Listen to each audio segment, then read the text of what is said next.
Letter number 25. Noon. High noon? Noon.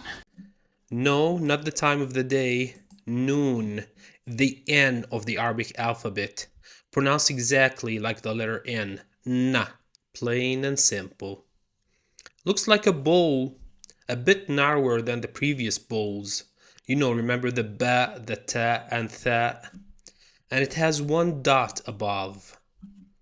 Remember how the dots were distributed in the previous bowls? It links the same as the previous bowls as well, so you won't find anything new with this bowl, okay? Let's see the examples. Namir, which means tiger. See the noon at the beginning.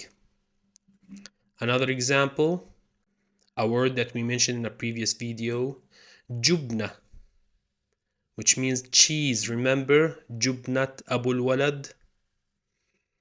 Another example where noon comes at the end is laymoon, which means lemon. Lemon. See the similarity between laymoon and lemon? If you have any questions, comment below. Practice noon, and I'll see you in the next video.